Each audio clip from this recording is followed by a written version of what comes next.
Grab a seat, sip some wisdom, and stay a while. This is the Prosperity Lounge, where growth gets personal.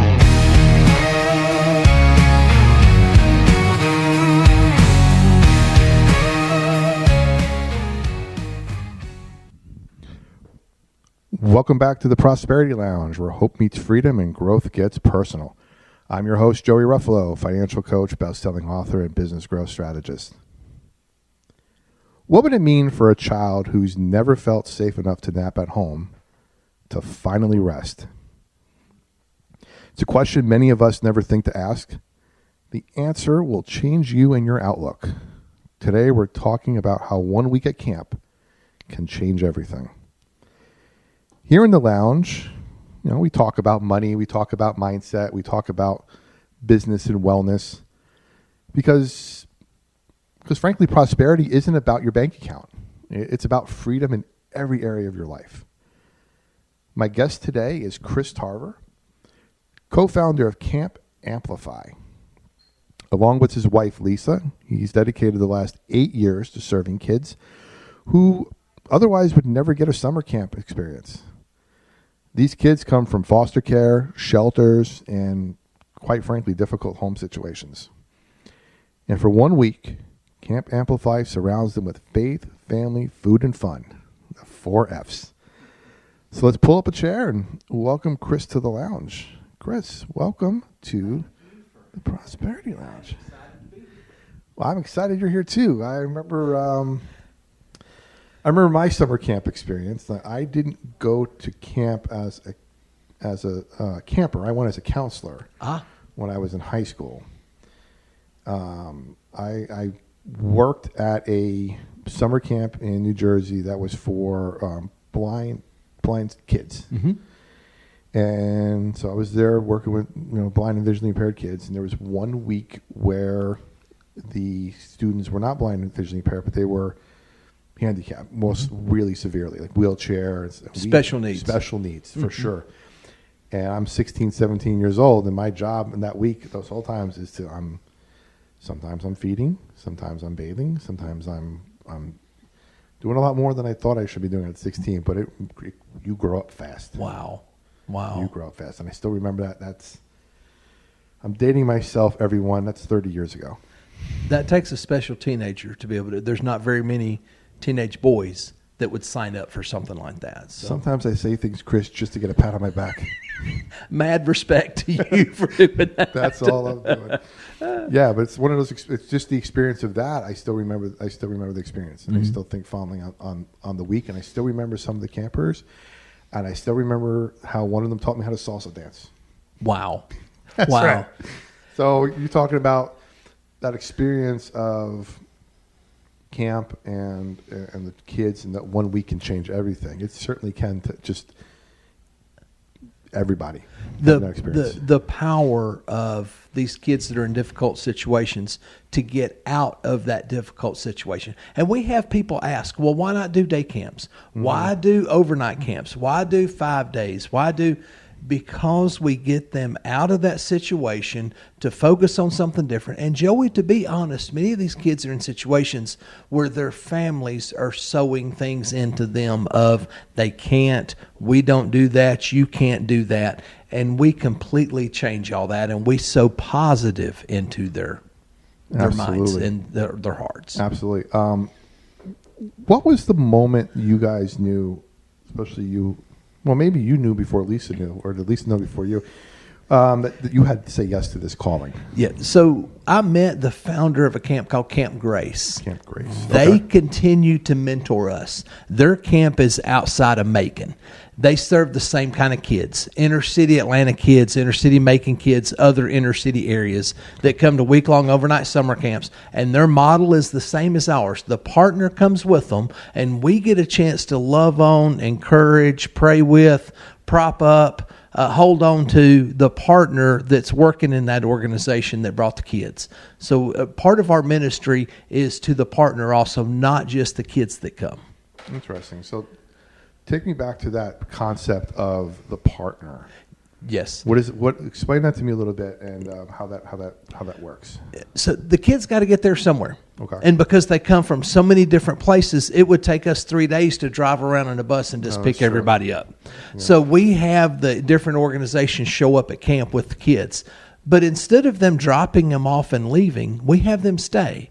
Because if I'm that partner, I want to see how you treat my kids. Because every one of these partners, that's their kids.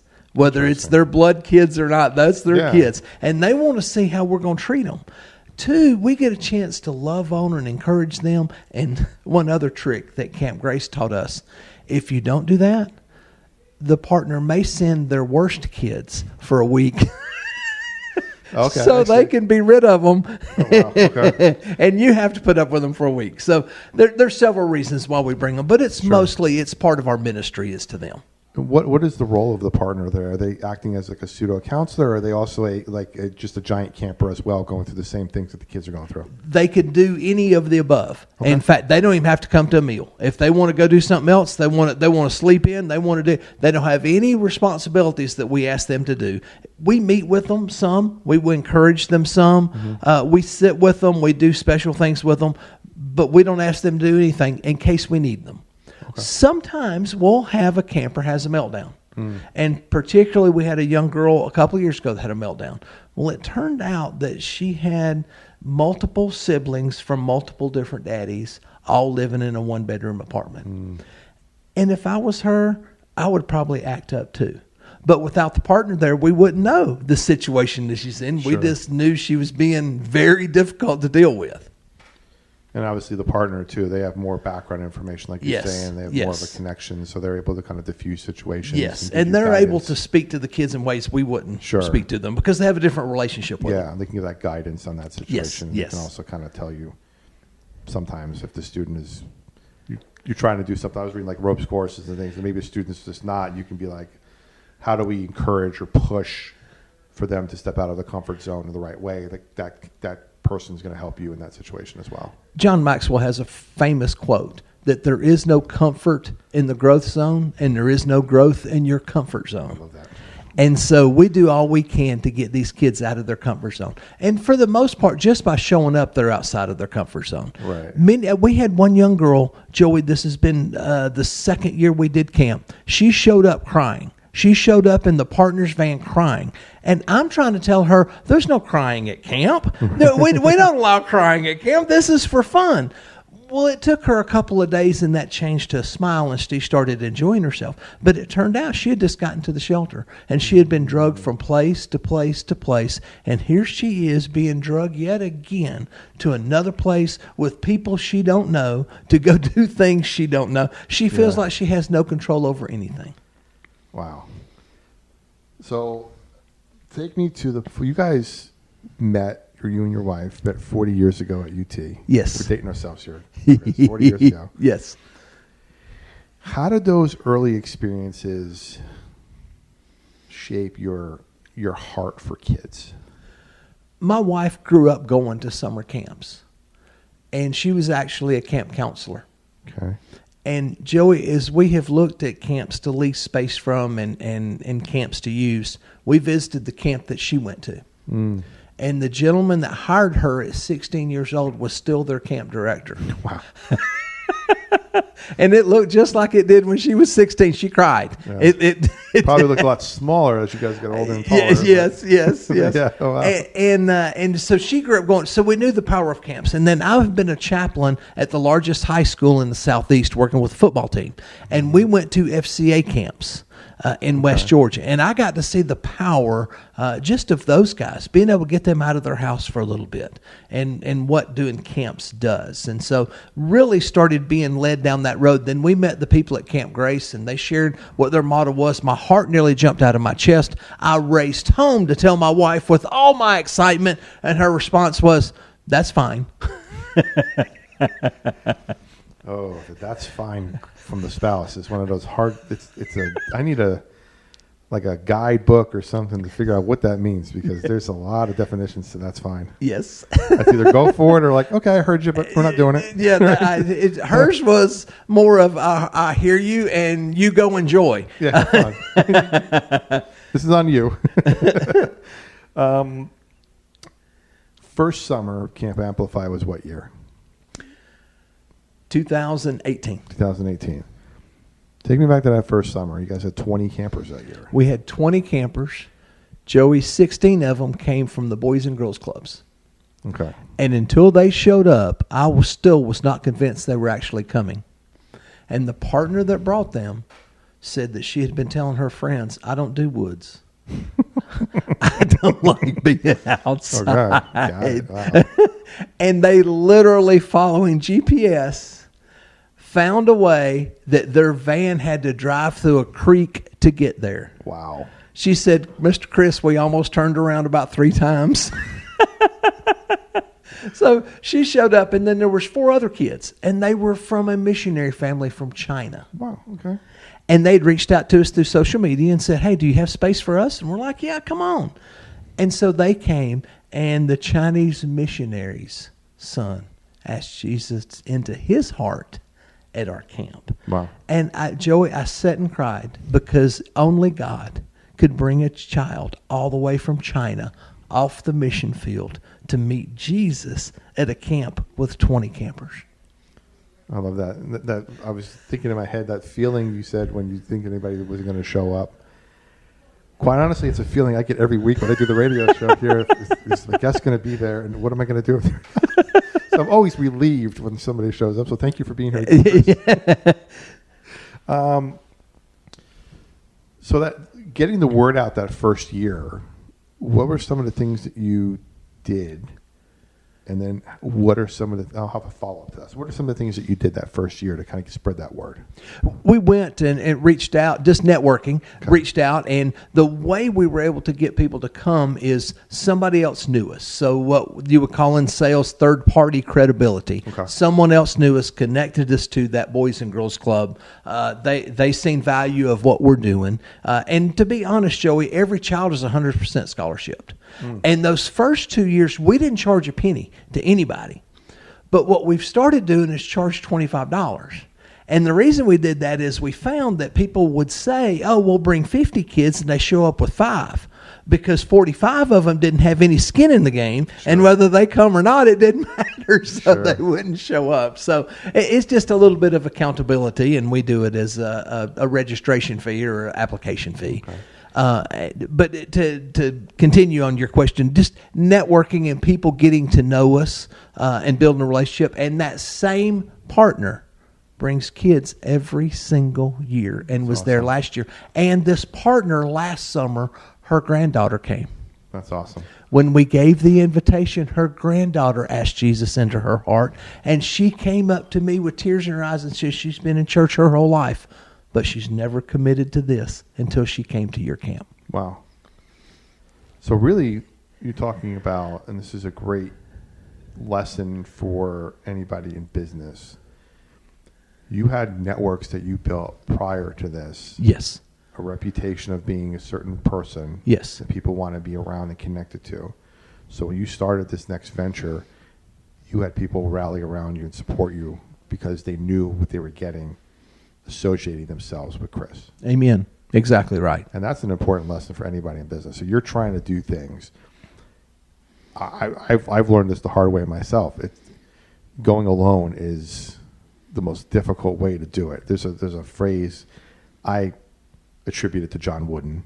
It's attributed to a bunch of different people. It's if you want to go fast, go alone. If you want to go far, go with a team. Exactly. Yes. And yeah, so building a team of people around you to support you. Now, whether those people are actually actively involved in your day to day, but they're still supporting you, and you had that option, you had that capital built up that you could say, okay, I'm ready to cash in, and I need you to bring me people because this is what we're doing. They're like, absolutely. We know Chris, we're going to do it. And you're right. And the support can come in the form of sharing and telling people about it. The Right. support can come in form of donations. The support could come in the form of showing up at camp and volunteering. I mean, there's lots of ways that we get support. And all of it, Joey, to be honest, all of it is encouraging to us and uplifting. Mm-hmm. Now, you described the camp as both a mission and a ministry. Yes. So how does faith inform the way you lead camp? So we do 2 rallies every day and we call them rallies. They're services, but 2 rallies every day. It's lots of singing, a little bit of sharing. Okay. These kids are 8 to 12. So any of us standing up there in the front of the room talking for more than about 15 minutes, they're out. They're done. Yeah. And so it's a little bit of sharing, but really it's about the counselors making connection with these kids and how they love on these kids. And most of these kids, Joey, they're being raised by their grandmother. There are no men in the home anywhere, so our male counselors are among the most popular because they don't see a godly man. And how will a young lady ever pick out a godly husband if she never sees what one looks like? That's true. And how will a young man grow up to be a godly man if he never sees what one looks like? That's right. So so we put high quality young people in front of these kids so they can look at it and say, you know what? I don't want what I've been seeing at home. I want to be like that. So speaking of that, I'm checking my notes to see if I have it later because I don't want to get ahead of myself, but I don't think I do. So it's a good question. When you are screening for counselors, what's that process look like? Because you obviously said you want to have a type of person there that's going to not only give the camp its best shine light, but also potential role models for these youth. So what does that look like as far as if somebody wanted to be a counselor? We try to make the application process easy for these young people, and most of our counselors are high school and college age young people. We've had counselors in their 50s, and we're not opposed to that. It just takes a lot of energy to get up early and stay late. I was 16 and exhausted. I don't know about that when I did mine. But yeah. And so, but we do have, our application is 4 pages. And it's intentional, and we ask them to write out their testimony. We ask them to write out specific, because I want them to work at it and have a little bit into this. Sure. We check all the references, and we do background checks through Ministry Safe. Okay. So everybody is background checked. They're all the references, and now most of the counselors we get, another counselor knew them, and they've invited them to come along. So we have that reference that makes it even easier, and we pay them. There you go. Yes. I don't remember if I got paid or not. I want to say I did, but I don't remember. It's been a long time ago. Yeah, we pay them. So we provide everything for them. All they have to do is show up. We provide all the training materials, all the training, all the everything, and we pay them for the week. And like you said, most of the counselors, some of the counselors are bringing people along. That's part of that, like we talked about earlier, that networking of building that networking capital. Now you got good people around you, and then they see, hey, I had a great experience. I think my friend, whatever, is going to have a great experience here too. Yes. If you could fit and come along. Yes. Now, in your application, when they write everything out, are you screening for ChatGPT nowadays? Yeah. How's that going? Great point. Yeah, great point. And then they're able to submit it electronically, so we make it easy on them. But it's very. I hadn't thought about that, but how I met Jesus through ChatGPT. I guess it could spit that out. I don't know.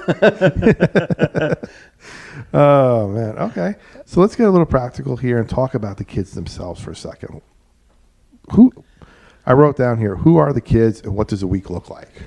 So the kids, again, ages 8 to 12. Okay. They come from homeless shelters, battered women's shelters is a group that we've served for almost every year we've had camp. Boys and girls clubs. The Boys and Girls Clubs of the Tennessee Valley. And I think they just added 2 new clubs. I think they're 25 plus different clubs. They bring kids to our camp every year. Bart McFadden has become a very good friend of ours, and I try to see him every time I'm in town. And great guy, speaks very highly of us, supports everything that we do. But these kids all come. The Boys and Girls Clubs identify which kids need to come. The shelters identify which needs to come. And they use it a little bit as behavior modification. Because if the kid is acting up at the club, they're going to act even worse when you're doing a sleepaway camp. And so they tell the kids, you're not acting good enough to be able to go to camp. So it helps them in being able to do that also. So they can put in place like reward systems in order to earn their way to camp. Yes, exactly. So it really spreads out, not just the 1 week at camp. It's getting into the community at home and their own environment there. Yes. To kind of slowly do some behavior modification. And we do get to meet with the clubs and share with the kids. We have parent days and things like that, so they can see us, see what we do, show videos, those kind of things. Cool. So it's kind of a repetitive question here. Who are the kids you serve? But like regions, like where are the kids you're serving? So we serve kids from North Georgia and East Tennessee. Okay. But if an organization reached out to us and said, we're in Alabama, we're in North Carolina, we're in South Carolina, we'd like to bring kids, as long as we got bed space, kids are welcome. Cool. We'll figure it out. I'm usually limited, Joey, by how many counselors I have because we don't want to put on a bad camp. Sure. We have a 1-to-3 ratio.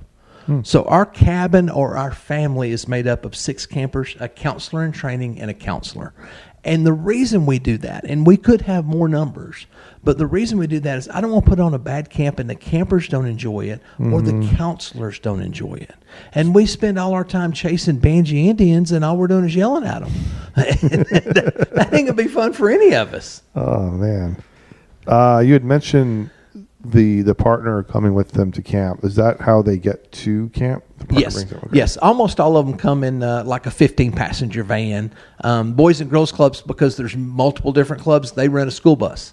And they work come in on that school area, bus. pick them all up and kind Yes, of come sir. down because they're all kind of there. Okay. Makes sense. You had told a story, and I always like to tell people I've met Chris twice before, and he was our guest speaker at Rotary a few weeks ago. So it's perfect timing. And I believe it might have been in this speech that you gave about 2 boys who didn't know if they'd eat tomorrow. And it was something with the buffet. Yes. Tell me a little bit more about that and what that moment taught you about the importance of food for these kids. I won't get it out without crying. I've never told this story, There's tissues in here, Chris. It did not make me cry. Yeah, there you go. It was the second year that we had camp. Okay. And these 2 little boys kept going back and getting more food. And they would sit down and they would eat it real fast. And they'd go back and get more. And they were getting things like a bowl full of sliced pickles. And they would eat it real fast and then they'd go back and get more. Nice. And I finally stopped them because I thought they were going to get sick. And I thought they were being a little obnoxious, if I'm being transparent. I just didn't think that was proper behavior. Okay. Right after I did it, the partner said, Mr. Chris, can I talk to you a minute? And she pulled me off to the side and she put her arm around me and she sweetly said, these 2 little boys have never seen this much food. Wow. When there's food left over and it's all you can eat, they don't know how to act. And she added, Mr. Chris, they're eating tonight because they don't know they get to eat tomorrow. Wow. That's the kind of kids we serve. Yeah, That's why that's one of the 4 F's. and we don't realize how important just nutrition is in general to our daily well-being. I mean, we think we're getting food, and to some, food are chips and soda. Yep. And not to get into politics, and I won't, but that's why there's a huge push in the SNAP program to kind of eliminate some sugary foods and Yes. foods that aren't there Yes. because we want to have more nutritious foods for people to have access to. Yes. Because there's something with brain chemicals and things when you have all these different types of sugars and monounsaturated fats and all that stuff. And I'll be honest, Not this a was scientist, everybody, but this is what I've read. And this was a camp. So Yeah. it was camp food, if you will. It Yeah. was not fancy. It was But it was probably better than anything they've ever yes, seen before yes, in their life. yes, You said pickles. yes. For you and I, it would be, it's school food, you know. Sure. For them, it was, It was a gourmet feast. Yes. Okay. And then also just like you said, the importance of them realizing not knowing when the next meal is going to come. And am I going to fill myself up to satisfy myself for the next day or two? Am I going to be okay? Because there's no recognition of that in their life. Yes. Yes. And one other food story for you. Several years ago, we had a young person, one of our counselors was going through the cabin and noticed a pillowcase filled with the snacks we've been giving out. Okay. And so we pulled that camper out of the cabin and said, "What are you selling these? You're opening your own store? What are you doing here?" And of course, then we started crying. She said, my siblings don't get these kind of snacks at home. Oh, wow. So bringing them home. I'm saving some for them to take home so they get good snacks too. That's awesome. That's awesome. I'm sure there's going to be some chores that have to be done in order to get those snacks for her, right? Wow, that's amazing. You had also mentioned something about, speaking of food, serving meals at round tables rather than square tables. Yes. Yeah. Yes. So the camps that we lease space from, for the most part, and we don't have our own space yet. We're leasing space from the previous 8 years. Mm-hmm. Most of the time, it's like going through the lunchroom. You go through the line. They put the food on. They control portions. They put the food on. You sit down and eat in long tables, kind of shoulder to shoulder, or elbow to elbow, not really able to make connections. What we want to do is we want to have round tables when we have our own camp and serve family style intentionally so that you take a portion and share. And by the time the bowl gets all the way around, there's still food. And if that bowl runs out, we've got more coming to you. And it makes you engage and see how you eat and treat each other as a family. Yeah, that engagement is very important because you think about round tables in general. The first thing I was thinking was King Arthur. Mm-hmm. And the reason for the round table from my recollection of that was everybody's equal at the table. There's no head at the table. Mm-hmm. So the king ate with his servants, essentially. Yes. And in that situation, there was, like I said, being equal. And I could see that in your thought process here of like everybody is, well, the engagement part, first of all, because nowadays everybody's eating at different times in the family. Nobody's eating together anymore. And if you're eating together, you're not really present. Yes. You're on your phone, you're watching TV. Thank you. Your ears in earbuds, you're watching a TikTok video or something. Yes. So we're eating together, Chris, but we're not eating together. We're not talking or having a conversation about your day anymore. How was your day? Yes. Let's talk about that. Yes. And I even give the counselors topics to discuss. How was the day? What's your favorite meal? What's your best experience? What happened here? What happened there? If they're not talking, and usually they're sitting and just spilling anyway. Sure. But if they're not talking, we give them topics and practice. So it's like a mini networking Toastmasters kind of thing. Here's table topics to do and get you guys engaged talking and learn how to have conversation with somebody at a table and during a mealtime. Yes. Listen and talk and we want to be manners and stuff happen too. We want to be intentional about every single second at camp, every single word we put in their ears, every single song, every single verse is prayed over and looked at and looked through. Every theme, every costume, everything we do is intentional, all for pouring in and loving on those kids. I love that. Now we talked about one of the F's already, food. We're getting into the other F's. The 4 F's that you guys talk about and kind of center the camp around is faith, family, food, and fun. Yes. So we talked a little bit about food. Let's talk a little bit about family. Many of these kids, like you said, live in chaotic world. How does camp give them a sense of family, even if it's just for 5 days? Yes, exactly. And so we break those cabins up into family groups so that they can see how families treat each other, how people treat each other. Again, about the tables with family. And we start the camp with, tell your neighbor, hey fam, because you're here at Camp Amplify, you're now part of the Camp Amplify family.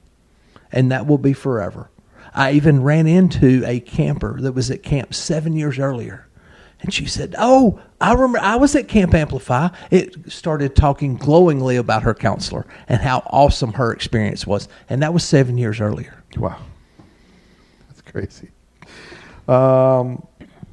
What's the role of, this is going to be my favorite part to talk about. What's the role of fun? Why is joy so critical for these kids when they're going through trauma? As I heard on a program that my wife and I enjoyed when it was on called The Blacklist. And one of the things he said on there is, if it isn't fun, why bother? James Spader? Yes. Yes. All right. And that's just kind of something that we've clung to. We want it, everything we do, we want it to be fun. Now, and I tell them, there's 2 rules when you get here. That's in their introduction. You have to listen to everything your counselor says. And you have to have fun. And I tell them, if you're not having fun, you may get to go home, because if this isn't fun, why do you want to be here? Right. and so I'll walk by some of the campers sometimes, and they'll go, I'm having fun. They're afraid I'm going to make them go home. And we do high ropes and low ropes if the camp has that. We do climbing walls. We do swim survival lessons that are put on by the YMCA, because most of these kids cannot swim. And Joey, when we get to the pool, they jump in the deep end and they can't swim. I love the courage of that. I'll hold the bar on that, man. I'm putting my toe in if it's cold. I'm not going in with these kids, man. Yes. To be 12 again. Yes. And so everything we do is it's designed for fun, high activity, high energy, because we want them to sleep at night. Now, one of the things that may be considered fun, but may be considered not fun for these kids, is the fact that the camp is phones free. Yes, yes, and we took that wise counsel from other camps, and they said, Chris, one of the reasons you want to do that is these kids are dressing and undressing in different places. Oh wow, yeah, and kids don't think about stuff like that, and they take pictures and they do things like that, and that's just obviously all inappropriate. Sure. Secondly, I don't want my counselors to have them, because I know how doggone distracting they are to me. And I know how distracting they can be to young people. And I don't want their attention distracted for even a second from these kids. Oh, I'm sorry, Chris. What were you saying? on my phone there. Checking an email. And third, these kids, we serve foster kids. Mm-hmm. And if somebody was to post where this kid was, it may let the parent know where they are. Now, the parent is showing up at this camp wanting to see them, and that just brings up a whole, I haven't got time for... No. So it's a huge part of his liability aspect, but there's also a sense of like, let's reconnect to nature and ourselves and each other, and not get bury our heads in the phone. Like we talked about with the meal situation. We're sitting there having a meal, but if I'm on my phone, are we really having it together? Yes. Yes. Right. So it's safety, but it's also connection. Yeah, absolutely. You mentioned something about day three. Day three kind of being a turning point in this situation. They kind of fight it the first day or two, and they're like getting some pushback. And I imagine the parents and even maybe the people that come with them are also like, I mean, I can't be on my phone. I'm an adult. I'm going to be on my phone whenever I want. By day three, you see changes. We do, and the walls start coming down. It's usually at night. They have built up trust. They can see the counselors real, or as young people say, they're 100. Mm-hmm. They're 100% into what it is that we're doing, and then to me, I can trust them. The walls start coming down. They get a little tired. And they start to get to know the people in their cabin and the other people in the cabin, and the walls start coming down, and they start opening up and sharing. And Joey, I'll be honest, sometimes that's a rough night, because they open up and share some very difficult circumstances. We had you can imagine some of the most awful things that these kids may be exposed to with family members or with whoever. Being trafficked, and these are 8 to 12-year-olds, and we're just, and I can remember one night, the counselor came and got my wife and said, "Hey, it's this," and so we went and got the partner, and the partner said, "Yes, we knew that was going on before they ever got to us. We knew about it," and my wife just started crying, and she said, "I just want them to have a chance to be kids. Right. They just want to be kids." So I got to tell you one quick story. The partner that brought them the first year, that brought the 16, on Thursday night, one of our volunteers was sitting next to her, and she was sad. And she said, "Why are you sad? This is camp. Why are you sad?" She said, "Because I got to take them back home." She said, "I have seen a light turn on in these kids' eyes I've never seen at the club before." She said, "You see that one right there? Her mom goes out at night to work, and she watches all the kids. You see that one right there? Her mom gets up early in the morning and goes and works at the chicken plant. She gets all her brothers and sisters up and gets them breakfast and gets everybody on the bus." Wow. She said, "While they're here, they can be a kid, and I don't want to take them back home." Man, that's some powerful stuff, Chris. No. Oh. That is crazy. I do, you talk about trafficking, I do a lot with Tennessee Business Against Trafficking here in the state of Tennessee, and this upcoming Monday I'm actually going to trafficking summit in Nashville with the Secretary of State to learn more about what's going on in the state. I think it's the second fastest growing criminal enterprise in the nation. Yes. Behind drugs. But it's not just sexual trafficking. It's human trafficking. It's work trafficking. It's everything. And it's just been recognizing what the signs are in trafficking. There was one story they told about a woman who was at a hotel and she was just nicely dressed, and every day she was just walking past the front desk and nobody saw her or said anything. And then finally they got her out of the situation, and the first thing she asked was, why didn't anybody say anything? It was because they didn't recognize that this was going on right in front of their hotels. So sad. Yeah. That's so sad. And a lot of times it's family members that are doing it too, other family members. And there was another situation where a woman she worked a regular job 9 to 5 at Target and was being trafficked at night because of some financial situation. And then they had a hold of her, and there was some drugs and stuff involved as well. But once they get their hooks into you, they own you. And so you're going to, work a regular job, but at night you're ours. And again, just recognizing those signs. So I could understand the situation that some of these kids are coming from. Yes. Where it's rough. And they're seeing that they're exposed to things they should never be exposed to. Even as adults, they shouldn't be exposed to them, but as kids, man. For the last 2 years, we have brought in a trauma trainer because many of these kids are in trauma, and it's a TBRI trainer. And the reason we did that is we're not going to fix them in 5 days, Joey, but I need to know how to respond to them. Sure. I need to recognize what's going on when a kid just sits or don't want to do anything or what. And so it helps us be able to respond properly. Yeah, and I'm sure in those situations it probably gives the kids at least one takeaway that they could work on, or one thing to understand and realize if they're feeling a certain way, how to kind of flip that switch to not go down that path. Because I mean, you're in a place, Chris, where you have these kids that are underserved, underprivileged, from situations like you're describing that are horrific in some cases. This week is their 1 week a year, maybe.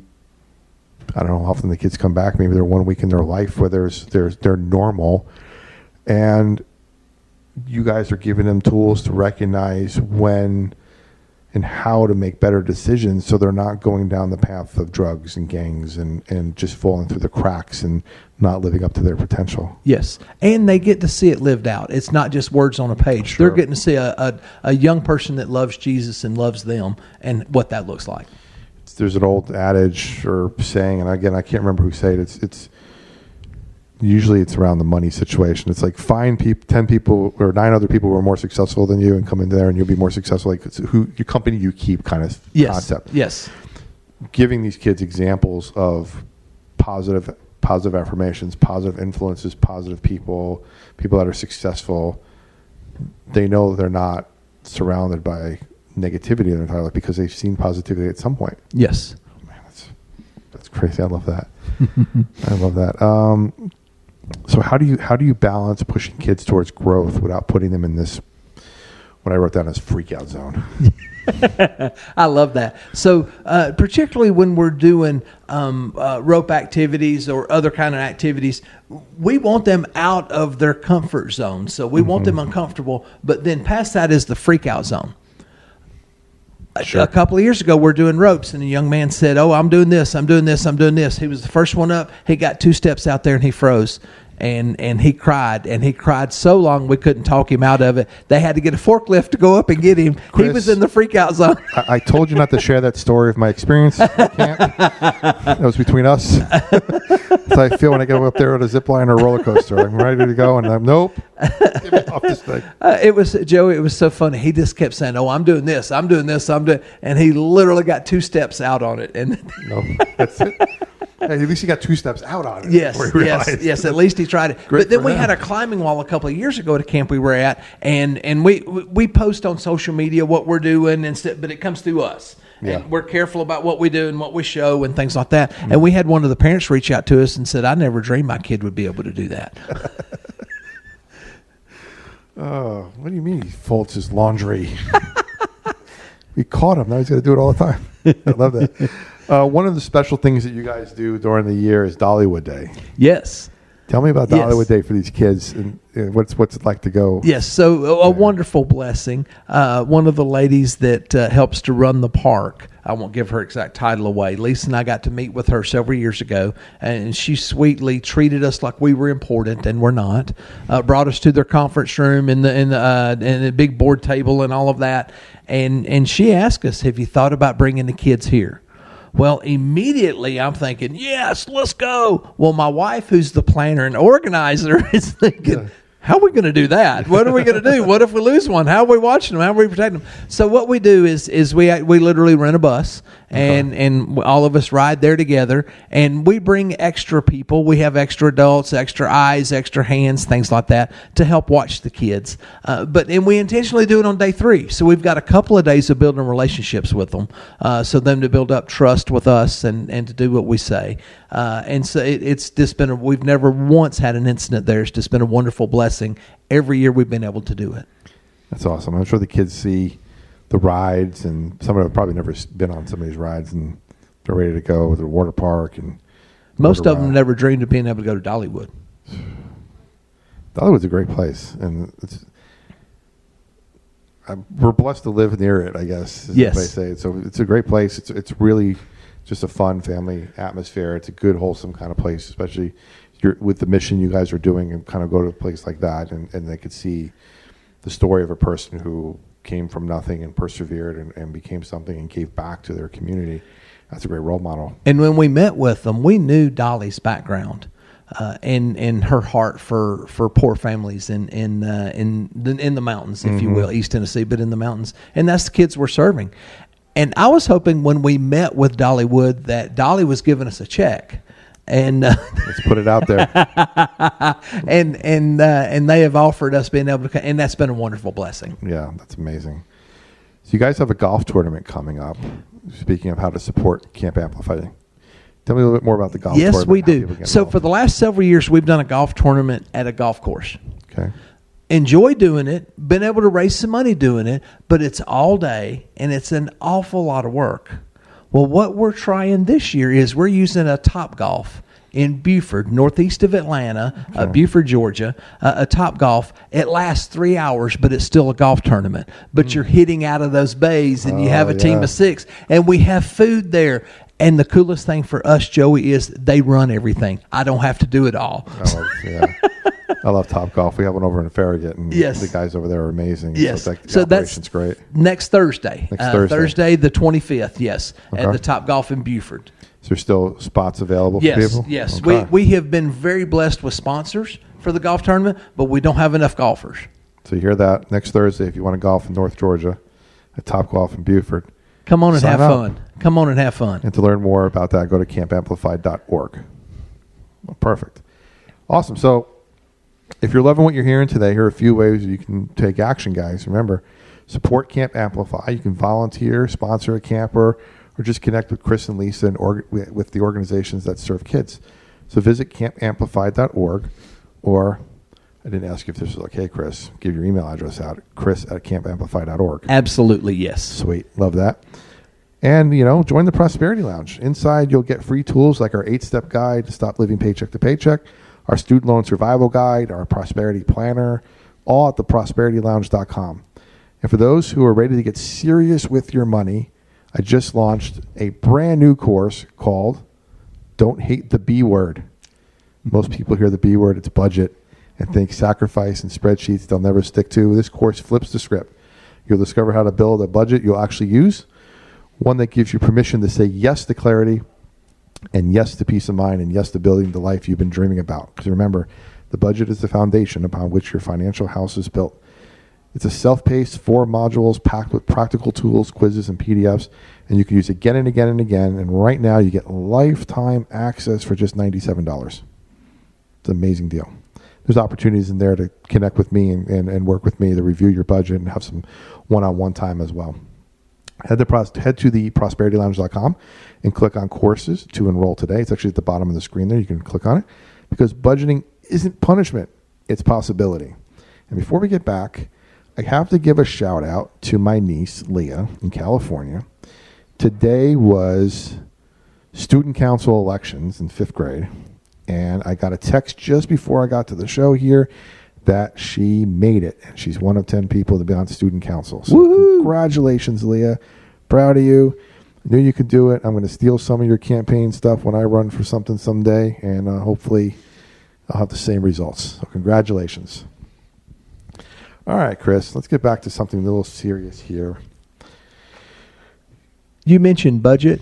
Yeah. A minute ago, Lisa and I are facilitators for Financial Peace from Dave Ramsey. Dave Ramsey. I am a Dave Ramsey certified preferred coach. I love it. Yes. So we just sent in our grant request to the Dave Ramsey Foundation. Love that. So hopefully Dave or Mr. or Miss Cruz are listening, and they can help. Crossed, maybe. You never know. Send it that way. I'll tag them in this. You never know. They can help that grant get across the finish line. Well, I'm going to put that little clip up and tag them in that. So, yeah, we went through the Dave Ramsey program back in 2007. We were $370,000 in debt. Yeah. And it took us about 2.5 years. And after that, I said to my wife, I want to help people like me, like us. And I don't know what that looks like. And ended up going through the coaching program and going down the whole gamut of learning how to do finance. And I have an MBA in financial planning. And amen. I was going to be a certified financial planner and took a course in behavioral finance to change my life. And now I help people get to the root cause of money issues and money problems. And love it. I love all that. And my goal in life, Chris, is to do enough business coaching and enough stuff with the radio show and things like that I can do financial coaching for free as a ministry. Amen. So if you're listening to the show, Dave, we are going to also request some stuff there from you as well. and as he says frequently, the number one issue in marriages is money fights and money problems. That's correct. And if you live like nobody else, later you can live like nobody else. That's right. I love that. Man, I knew I liked you for a reason, Chris. I knew I liked you, buddy.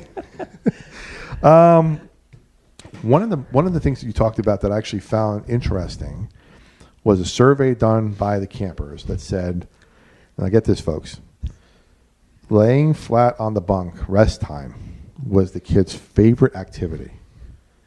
Not rope climbing, not the food, resting. Why does that hit you so deeply, man? That is crazy. You know, it's the first time we've had that put on a survey. And we do camper surveys at the end of camp. What was your favorite part of camp? Mm-hmm. Frequently, it's Dollywood. You know, no. Of course. Understandable. Yeah. Most of the time, it's their counselor. My counselor was a favorite. Well, you know what? You just had somebody fiddling with you 24/7 for 5 days. I'd be a big fan of theirs, too. Sure. But for the first time ever, we had people, or had some of the campers put FOB. And we call that flat on bunk. And it is the hour immediately after lunch that the kids, they don't have to take a nap, but they go take it easy on their bunk. Usually the first day, they don't rest too much, but the second and the third day, they're out. Yeah. And the counselor has to wake them up. And we asked some child professionals about that, and they said there's only one reason why a kid would ever put resting was their favorite part, because they're not getting enough rest at home. And what a blessing it is, Joey, that they could come to our camp and feel safe enough to truly rest. And that just kind of compounds on things. You're talking about rest. That rest is going to reset serotonin levels, all the levels that you have. It's also then the food, better nutrition, what they're getting, and then activity levels, stimulation, and things. So it's a real whole body, mind, soul reset for these kids during that week. Thank you. What a great point. Thank you. You're welcome. You can use that. Thank you. Yeah, I love that, because it's not just focusing on one aspect. You're focusing on everything. I got a comment in the chat here that says a camp is such a blessing for kids, and it really is. It is. I'm not saying I want to be I'd love to kind of go check this place out. You guys come back to You Tennessee. know you are welcome. I'll step off on one of the ropes things, and maybe you might have to get me down with the forklift and really live that up. Man. So let's take I just realized, man, I have 3 more pages of questions for you, Chris, and we are close to the end of the show. I've talked too much. No, we've had a great conversation. So I want to kind of push forward a little bit here and talk about where you guys are going next. Right now, you lease space from other camps. Yes. What's the biggest challenge of that model? The hard part for Lisa and I is we rent a U-Haul van. We load everything we need for camp up in that van. We drive it to camp. We unload it. We set everything up we need for camp for the whole week. We do camp for a whole week. Then we take it back down, load it back up, drive it back home, and store it until we do the next week of camp. And Joey, I'll be honest, the older I get, the harder that's getting. Okay. How many weeks of camp are there during the year? So we're doing 2 each summer. Okay. We want to do more, but it's just hard when you're leasing space from existing camps because they don't have multiple weeks available. Sure. And the other thing is being able to drive it to camp and back and haul everything to camp and back. So Are these concurrent weeks, or are there weeks? no, they're spread out. In fact, next year we're doing early in June 8th through 12th, and then we're doing the very end of June, going into the first part of July. So they're spread out by about 3 weeks next year. The first one in Tennessee and the second one in Georgia. So your main goal for Camp Amplify is, let's say their 10-year plan or 5-year plan even. First thing up on the list is owning some property or getting some property that's specifically for you guys. Yes. Okay. Because that in itself, we talked about reducing expenses by upwards of 60%. Yes. And then that allows you with a leaner, meaner operating budget to do some fun, maybe expansions and hire more people and do that thing where you're talking about bringing it up for still keeping that 1 to 6 model, but still being able to then service more kids. Yes. And we want to serve 1,000 kids as fast as we possibly can. And we're not going to just do that through the summer. What about doing fall camps during fall break? What about doing Christmas camps? Ooh, yeah. Literally a Christmas camp between Christmas and New Year's. What about doing spring break camps? What about doing weekend getaways? What about doing, Joey, when you and I were growing up, they called them Disciple Now weekends, or even older than that, lock-ins at the church, or what you could even do 1 night or 2 nights, or there's lots of different things. We have wonderful ideas being able to serve more kids. Things and focuses. Each weekend can focus on a certain, not necessarily a theme or a situation or an area. Yes. Oh wow. Yes. So the possibilities are endless. Yes. I love that. What's the highest amount of kids you've had in a week so far? This past year, in the 2 weeks, we served 60 kids. It's the most we've ever served. Total between the two? Yes, between the 2 camps, Okay. yes. Yep. Nice. So if a business lender or donor is listening right now, what's the single most helpful introduction you could get this week? We have prayed and looked for our own space for the entire 8 years we've done this. We have looked at existing camps, and many of the camps that we lease space from, they're not used frequently, or they're not very well financially supported. They're through different nonprofit organizations, Baptist organizations, or whatever. And my wife and I are Baptist missionaries, so I can pit that specifically, but they're not used frequently, but they don't want to sell them. They can't get all the churches to agree that they'd want to sell it or donate it or whatever. So we would love to find an existing camp that maybe somebody's tired of doing, tired of fooling with, whatever, that we could come in, take over, run, make into ours, put in resources that we have. We have people on the sidelines saying they want to help, things they want to do. Or if we could just find some land that we could develop into what we're doing. We've got a lot of FEMA trailers that may be available to us that we could use without building a building. And for instance, if we had a property and we got it even between now and first of the year, next year we could be doing camps on that property. We literally could be using that property to do camps. Because you have all the equipment already ready Yes. to go because you're Yes. doing setups. Okay. Yes. Now, this was funny because this is something I connected with you on when you were talking, and it's kind of like the same business model I had. You called a terrible business model building a camp for kids who can't afford it.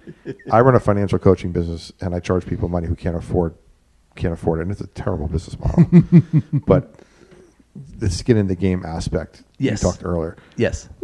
Why exactly is that what exactly is the point of it being a terrible it's not necessarily a terrible business model, but yeah, I understand what you're saying, that you have to rely on a lot more of community support, lender support, partnerships in the community, and not just locally, but more regionally at this point. Because I imagine that there's something here that we're going to talk, maybe I'm putting this out there, expanding beyond East Tennessee, where there's Camp Amplify's Yes. elsewhere. Yes. We would love to raise and grow up other camps to use this same model, be able to go pour into them, help them. Hey, this is how you do it. That kind of thing. We would love to be able to do that. I love that. Okay. So I got some listener questions as we move towards the end of our show. These are questions that came in from Facebook, YouTube, Instagram, email, everywhere inside our Prosperity Lounge community. I put the show out there and people said, hey, I got some questions for Chris. So some of these we might have already talked about, but we're going to talk here. Mark from Maryville asked, where are you hosting camp this summer, and can locals volunteer? Boy, that's a great question for somebody from Maryville, because we have a week booked the first June 8th through 12th at Montvale Springs, which is a camp in Maryville. There you go. Yes. So that's the first week, and then the second week will be at a place we've used several times in Georgia. Okay. Angela in Johnson City said, how do kids get selected? Can a school counselor recommend someone? Yes, and we would love to partner with schools or churches. We just ask them to identify which kids need to come, and then, of course, the counselor or someone from the school would come with them. Atlanta Public Schools brings kids every year to Camp Grace, the people mentoring us. The principal or assistant principal gets a van and goes and picks the kids up because they see the power and how important it is to be able to get these underserved kids inner city Atlanta to a camp. Okay. What does it cost to send a child for a week, and can somebody sponsor that? Yes. Our actual cost is $1,000 a week and rising. Okay. And that's per child? Yes, per child for a week, yes.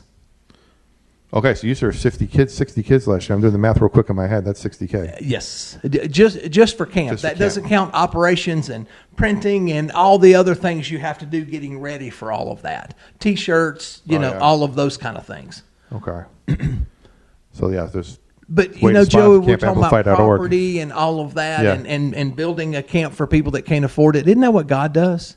Because if I'm doing this in my strength and my ability, then God don't get the glory. But Joey, if I do it and I can't do it and it still happens, He gets the glory. None of it goes to me. That's what good stewardship is about. That's what we want. I love that. Okay. Paul in Chattanooga said, if my business wants to get involved, what's the best way to start? Yes, please reach out to us through our website or my email, chris@campamplify.org. We would love to come meet with you and talk about different options. We're open to whatever other people may think. All right. Trying something new here, Chris. Rapid fire questions. Yes. First thing that comes to your mind. First camp memory you ever had? A young man that when his daddy dropped him off, the partner said, the daddy said, he's not worth taking. You don't want him. He's a bad kid. He was the first kid to ask Jesus into his heart at camp. Most underrated camp activity? Climbing. The song that is summer camp? Goodness. Put you on the spot. I may have to think about that for a minute. But any of my counselors listening, they're screaming the name of what. Put it in the chat, write it in the comments later. Chris will get back to you. One leadership lesson camp teaches better than school? You can do it. Your favorite part of the 4 F's this year and why? Faith. That God loves you. The kid after kid that we did not think was paying any attention whatsoever asked Jesus into their heart at camp. I love that, man. You're just a rock star, dude. No. So before we close, let's hit a few takeaways from today's conversation with Chris at Camp Amplify. We got the 4 F's that matter: faith, family, food, and fun aren't just slogans, they're lifelines. For kids from shelters, foster care, and tough home situations, these 4 create stability, belonging, and joy. Phones down, heads up. Camp Amplify is a phones-free camp. Within days, kids rediscover face-to-face connection, courage, and play, and changes how they see themselves and others. Rest is a gift. For many children, flat on a bunk, a simple afternoon rest is the first time they feel safe enough to nap. Impact lasts years. Kids remember their counselors and lessons sometimes 7 years later or longer. And vision is bold, guys. 1,000 kids a year in East Tennessee and Georgia, and maybe even beyond. Let's get some property. Let's help these guys out. 1 week at camp can change a child's trajectory from fear and confidence to chaos and hope. And you can be part of that story. Visit campamplify.org to learn more, volunteer, or sponsor a child. Remember, you're not just sending a child to camp. You're giving them rest, courage, and hope. Thanks, Chris, for sharing your heart with us today. You can get involved by visiting campamplify.org or reach directly Chris at campamplify.org. And head on over to Prosperity Lounge and sign up for our newsletter, join our free community, access all our valuable resources, and check out our new course. Like I always say, the budget is the foundation upon which your financial house is built. Until next time, everybody, stay faithful, stay fearless, and remember, freedom lives where faith and action meet. The lounge is always open, and so is your next breakthrough. This is the Prosperity Lounge. Pull up a chair. The journey